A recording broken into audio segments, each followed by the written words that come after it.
Happy Tuesday. We are on a rabbit trail this week, and we're chasing hope. This is Plan B. Plan A had been the parable of the prodigal son, but because of some conversations that I mentioned yesterday, we are looking at the idea of hope, which comes from a handful of biblical texts. Romans 5:5 is one. We know that suffering produces perseverance. Perseverance produces character. Character, hope. And hope does not disappoint. 1 Peter 3:5, Job, Psalms, there's a whole bunch of different places where the word hope appears. And in the Bible, I noted that hope is a pretty common word and a pretty key word, and that I noted yesterday that the Greek word for hope, elpis, does not mean wishful thinking, like I really, really want this to happen. I hope so. And it doesn't refer even to optimistic thinking. Like, I'm looking at the trend lines. Right now, I'm optimistic that COVID spread is going down. And so we have reasons to believe, based on evidence, that things are going to get better. No. Neither of those, those are both ways we use the word hope, but neither of those capture the biblical definition of hope, which is a certainty that is grounded in the character of God. So today, I ask the question, is it responsible to be hopeful?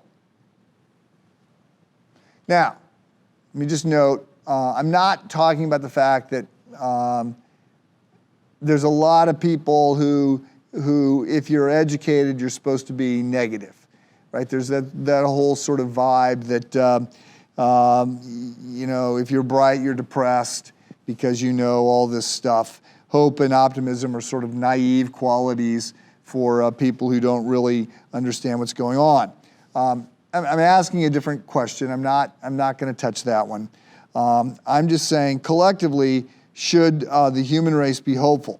Given all that's going on, given all the fear, anger, and hatred, given the economy, given all the hot spots in the world, right, from North Korea and Iraq and India and Turkey and Afghanistan, and there's 24 places. I mention them, and your blood pressure can go up. Given COVID and given political acrimony and given all that kind of stuff, given a life without Prozac or medication, am I supposed to be hopeful? So the answer is, in Christ, yes. We are to be people of joyful hope. We are to be people who are not looking around at the circumstances, but who are looking at God and His promises. The object of our hope is not our situation, it's not our strength, it's not our capabilities, it's not our desire, it's none of that. It is God and His trustworthiness. Biblical hope is certainty that God will work things out for the best and that we can trust Him to that end.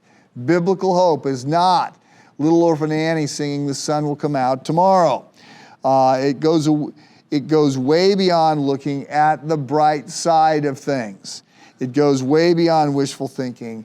It is a confidence that rests in the goodness and the love and the promises of God. So as Christ followers, we can always have hope. Be encouraged. We'll talk more tomorrow.